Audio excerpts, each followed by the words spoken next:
Assalamualaikum teman-teman. Beberapa waktu lalu, Kelompok kami sudah melakukan wawancara dengan salah satu wartawan dari media online beksiindonesianews.com. Saya Mia Amelia. Saya Halimatus Sadiah. Bersama saya Nida Elsa Salsabila. Dengan saya Marini Zulfa. Bersama saya Urul Azmiati. Dan saya Yanti Wulandari. Assalamualaikum warahmatullahi wabarakatuh. Perkenalkan, nama saya Yanti Wulandari. Saya kesini bersama teman saya yang di sebelah kiri saya bernama Nida Elsa. Saya Marini Zulfa. Saya Mia Amelia. Saya Urul Azmiati. Saya Halimatus Sadiah. Jadi kedatangan kami ke sini ingin mewawancarai kakak sebagai jurnalis dalam media online. Pertanyaan yang pertama, sebelumnya izin bertanya, apa nama majalah atau koran tempat kakak bekerja sekarang? Kalau untuk yang sekarang bertugas sekarang di media online, namanya beksiindonesianews.com. Terus kakak itu ditempatkan di bagian apa sekarang kakak bekerja? Kalau di dunia jurnalistik bukan bagian jadi masing-masing bidangnya, sesuai dengan kemampuan. Nah, di situ ada bidang bisnis, hukum, terus politik gitu. Nah, kalau untuk di Beksi sendiri, di media saya sendiri itu umum, dan saya bertugas untuk di umum, semua bidang saya cover. Terus siapa sih kak yang memperkenalkan kakak dalam media cetak yang sekarang tempat media online? Media online ya. Iya. Nah, waktu berarti dari awal ya. Iya. Nah, dari awal saya pas lulus sekolah itu langsung jadi wartawan atau jurnalis. Itu saya tugas waktu itu di media ternama Jawa Pos. Yang dinakodai oleh Dahlan Iskan, Pak Dahlan Iskan. Nah, saya hampir 2 bulan di Karawang dan pindah di Kabupaten Bekasi sekitar 5 tahun. Nah, terus 2 bulan di Cirebon, pindah lagi ke sini. Nah, terus saya resign, keluarlah ke radar sekarang, sama dinakodai sama Pak Dahlan Iskan. Nah, terus berhubung ya waktu juga kan, nah, terus saya keluar masuklah ke Beksi, ke media online. Yang tempat kakak kerja Iya sekarang? sekarang. Mengapa kakak memilih menjadi seorang jurnalis dalam media online? Saya pikir ya sekarang kan zamannya udah digital ya, udah zaman digital, jadi sudah layaknya masyarakat itu ketika dia bangun tidur aja udah ngeliat HP, nggak mau, udah minim itu membaca koran. Kita tidur aja kan, bangun tidur tuh kita bukan ngeliat aja, pasti nyari HP gua mana nih, gitu kan. Nah, ketika di situ kan kita pakai Google ya, ketika ada berita masuk, berita kita masuk. Ya lebih simpelnya supaya lebih dibaca sama masyarakat. Karena ngikutin zaman juga mungkin. Iya, ngikutin zaman juga, karena kan memang sekarang pembaca koran itu mulai sedikit, dan sekarang beralih pada digital semua deh. Siapa yang memperkenalkan kakak dalam media online yang sekarang tempat kakak bekerja? Yang memperkenalkan? Iya. Yang memperkenalkan sih awalnya saya punya saudara, dia salah satu manajer pemasaran di Jawa Pos Group. Ya akhirnya ketika nyari kerja susah kan, saya masuk di jurnalis itu melalui saudara, dia sebagai manajer pemasaran di Jawa Pos.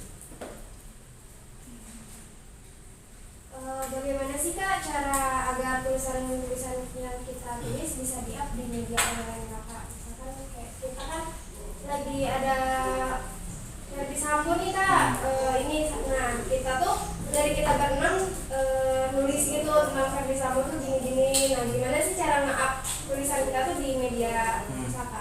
Nah, salah satunya itu harus ada narasumber ya. Kalau kita nulis berita itu harus narasumber, harus ada. Nah, di situ materi yang mau kita wawancara dan mau kita pertanyakan apa. Cuman kan dari rumusnya itu kan ada 5W1H-nya ya kan. Nah, terus juga di dalam ketika kita udah wawancara ya kan, di situ dengan durasi yang beberapa menit itu bisa kita ubah atau bisa kita digiring menjadi opini, sebuah opini.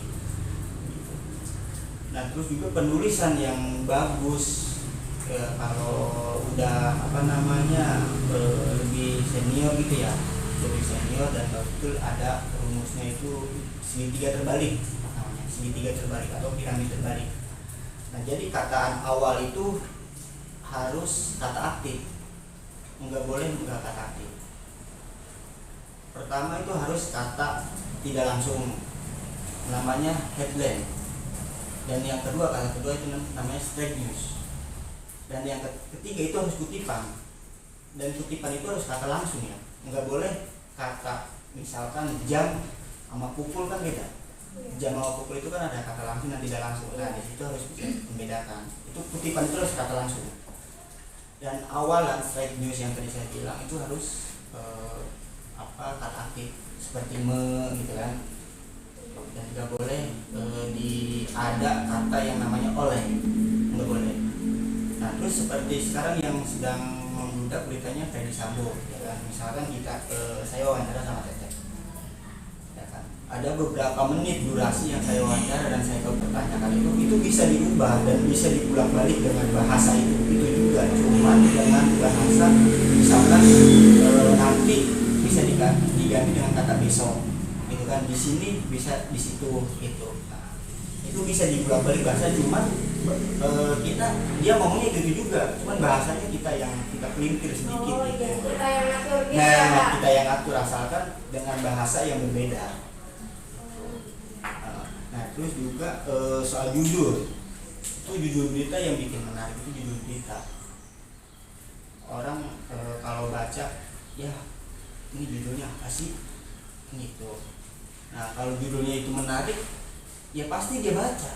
Kalau enggak, apaan gue udah tahu kan gitu. Dari judul itu berpengaruh. Yang lebih awal itu kalau di media online ya, yang lebih penting itu judul. Nah, judul berita itu kalau bikin berita, judul berita enggak boleh dari 10 kata. Minimal itu harus 5 kata. Minimal. Enggak boleh harus 10. Dan nulis beritanya juga kalau di media online itu paling banyak ya itu sekitaran 1.500 karakter. 1.500 karakter. Nah, kalau dicetak itu 3.000 karakter. Kalau kan kita pernah di media cetak ya. Kalau misalkan kita mau nge-upnya di media cetak itu hampir sama atau beda kan? Beda. Jadi kalau kita nge-up di media online, kalau di media online itu kan kita kalau baca berita itu kalau banyak-banyak kadang-kadang pusing dan gak mau baca kan, paling sedikit aja gitu. Nah, itu adanya di 1.500 paling sedikit, 1.500 kata. Nah, kalau di koran, kalau yang 1.500 ini kita masuk di up ke koran itu sedikit dan jelek nanti tampilannya. Ya, makanya di koran itu minimal itu harus 3.000 karakter. Nah, kalau yang 3.000 karakter kita up di media online, ya orang bacanya juga pusing dan gak mau.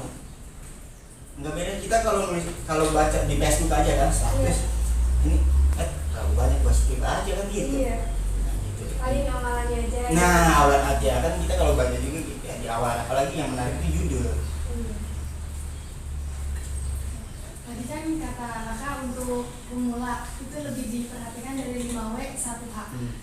Kalau menurut kakak sendiri 5W1H itu seperti apa? Atau mungkin bisa dicontohkan? Nah, 5W1H itu kan apa, siapa, ya, di mana, kapan, dan bagaimana, kan gitu. Nah, siapa, apanya ini kejadian apa sih? Misalkan mahasiswa Universitas mahasiswa Pelita Bangsa aksi demo.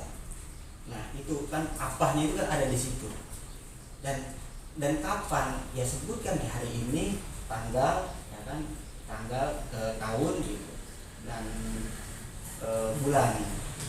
Nah terus bagaimana ya dia aksinya itu, mahasiswa ini aksinya bagaimana, apakah ricuh, apakah damai gitu. Nah tujuannya kan di situ kan ada tujuannya juga ya. Dan mengapa sih dia demo, mahasiswa itu mengapa dia demo? Ya apakah ingin menurunkan Bupati Bekasi agar dia tidak menjabat lagi, ataukah dia korupsi kan? Ya di situ banyak. Tapi kalau untuk kata misalkan apa, bagaimana gitunya, bisa di tengah-tengah atau harus di awal sih Kak? Nah, kalau itu sesuai dengan penyusunan apa yang mau kita sampaikan ke si pemikir, pembaca. Jadi kita itu harus bisa mengapresiasi menyampaikan pikiran kita kepada si pembaca. Kita kalau misalkan pikiran kita lagi kesal, ya kita harus bisa menyampaikan ke si pembaca. Yang baca itu harus kesal. Oh, jadi kayak emosi kita tuh penting gitu Nah, ya? begitu ya, tergantung. Nah itu ditempatkan di mana, yang pasti itu apanya itu harus ditempatkan di awal, di headline. Kalau nulis berita-berita itu harus ada kode etiknya ya kayak. Ah. Ini seberapa penting sih Kak? Nah itu penting banget kalau kode etik ya. Pertama, kalau kita melarang kode etik, kita juga kan kalau wartawan itu kan dilindungi pada undang-undang dan pilar keempat negara. Yang pertama kan pemerintahan, TNI Polri, dan wartawan itu kan. Dan itu ada Dewan Pers yang dilindungi oleh Undang-Undang Nomor 40 tahun 99. Nah, kalau kita melarang, ya kita kena sanksi atau denda oleh Dewan Pers. Gitu. Nah kalau kita nulis berita, kalau nggak ada narasumber dan ataupun itu sepihak, itu nggak boleh. Dan itu melanggar kode etik. Nah, wawancara pun ada beberapa,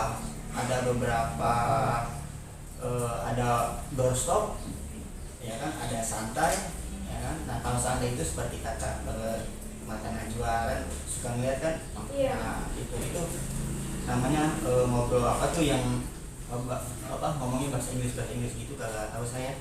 Ya kan? Nah yang doorstop itu ketika pejabat tinggi datang ke lokasi, dia siap untuk diwawancara dengan sterilisasi wilayah.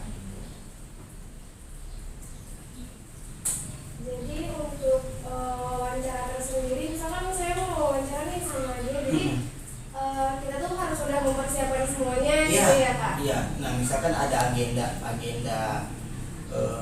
biasanya kalau begitu konversi pers. Iya. Misalkan di Polres ada penangkapan penangkapan bandar narkoba misalkan gitu kan.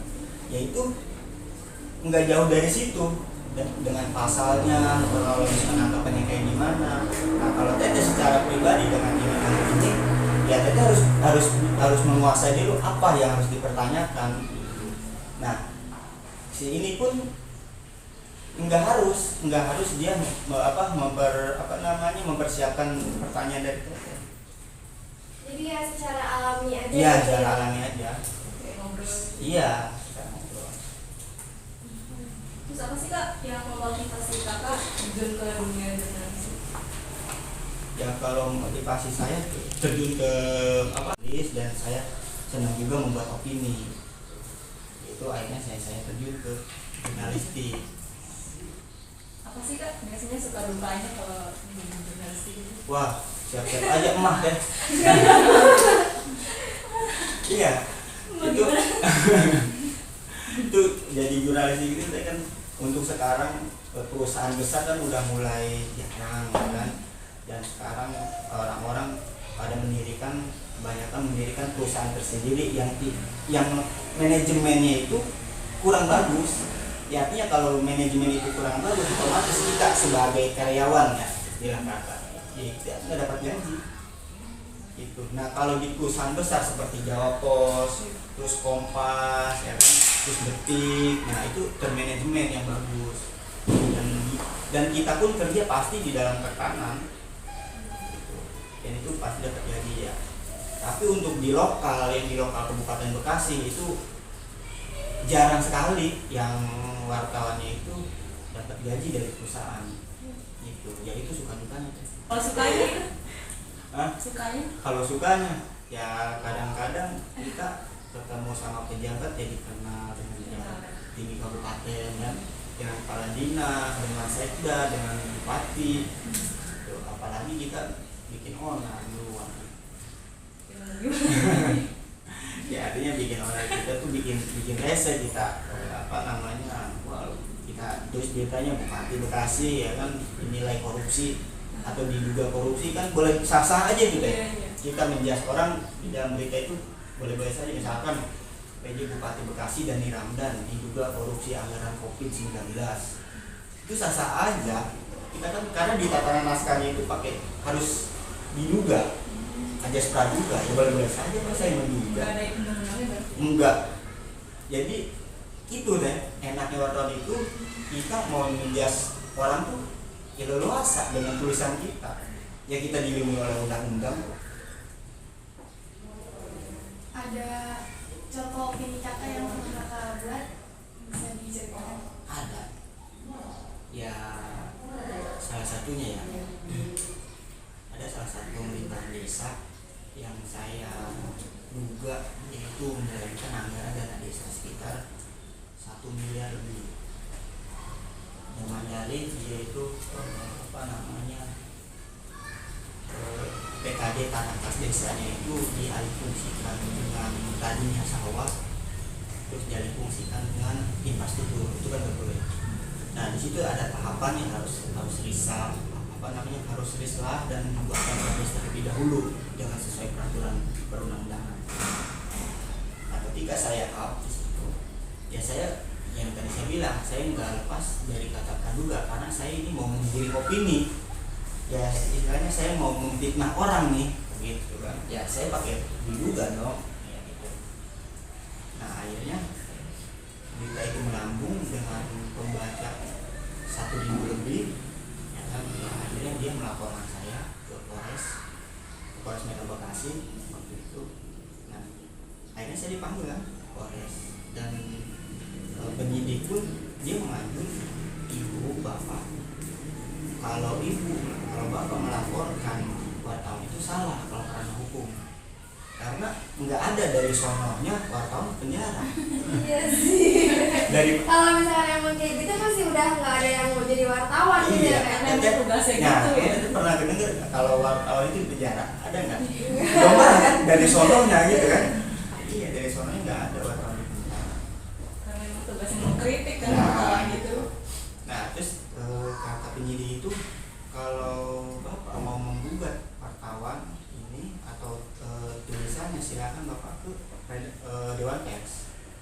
Nah di Dewan Pers itu namanya somasi, disomasi. Nah ketika kita si korban ini ya, kita katakan aja korban, ketika korban ini menghadap Dewan Pers, dia harus memaparkan apa permasalahannya.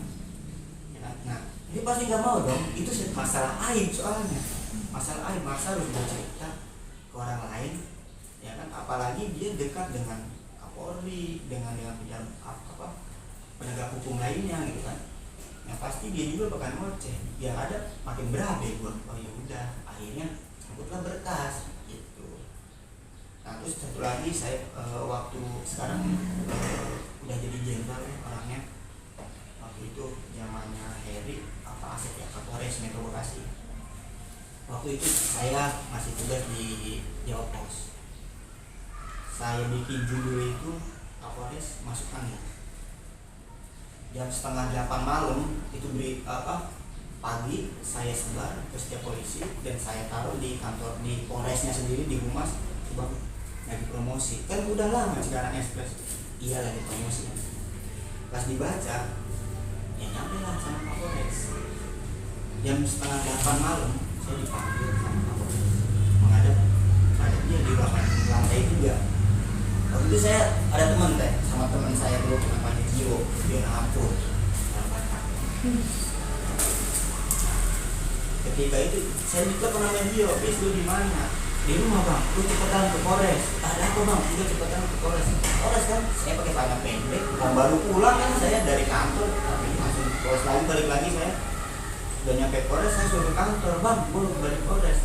Udah lu ke kantor ke Kang Tata, lu minta perinan Dewan Pers sama Kapolri. Oh iya udah siap. Habis itu lu bawa ke sini, lu naik lantai 3.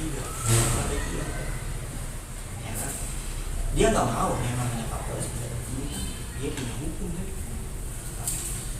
Nah, dengan rekaman, saya dipertanyaan rekaman, lu nulis berita jangan sembarangan. Ibarat kasar kata ini jangan mana dasarnya atas kasus ini. Ya, saya punya rekaman Pak, saya punya bukti dan bukti-bukti lain. Ya, akhirnya saya bawa tuh rekaman. Saya jam 10 malam ngambil rekaman di Tanjung Selatan. Itu saya dikawal sama polisi darah panjang. Saya kayak teroris. Iya, saya dulu. Ke Tanjung Selatan saya dikawal. Nenek polisi saya cuma nggak diborgol karena saya bukan kriminal. Terus saya ke Tanjung Selatan buat ngambil itu rekaman. Nah, ketika rekaman itu ada, ya itu didengerin bareng-bareng. Ya mungkin kalau rekaman itu hilang, ya mungkin mampus saya bisa penjara. Iya, karena kan memang opini. Apalagi yang saya beritakan itu penegak hukum, bukan main kan? Itu sih ceritanya. Terus Pak mau nanya lagi, kalau misalkan kita nge-up itu harus ada tipe-tipenya nggak sih, atau yang misalkan lagi viral hari ini nih kayak gini yang tadi Ferdy Sambo, atau emang harus sesuai yang kita ini aja sih gitu? Ya kalau udah itu harus kreatif kan. Bila perlu berita kita itu harus menjadi viral. Misalkan kan sekarang mah nanti namanya Ferdy Sambo. Misalkan ada orang makan orang, ya itu bisa ketutup beritanya Ferdy Sambo itu. Sambo itu bisa ketutup sama berita kita. Dan bagaimana kita cara membuat viral berita itu? Ya sekarang kan ada Facebook, Instagram, Twitter, ya kan, atau ke teman-teman kita share link beritanya gitu. Berarti kita cuma harus apa sih, bikin judul itu semenarik mungkin. Betul, gitu ya. itu Mau beritanya udah lama atau baru tuh yang penting judul gitu ya Judul. Pak ya. Iya. Nah seperti kita kan sekarang bicara ini kan direkam ya kan, udah beberapa menit. Nah itu bisa dijadiin berita dengan berpuluhan judul dengan bahasa yang sama. Kan sekitar berapa menit ya? Kan ditulis itu jadi beberapa judul ya. Sekreatifnya kita aja. Iya, sekreatif kita harus kreatif.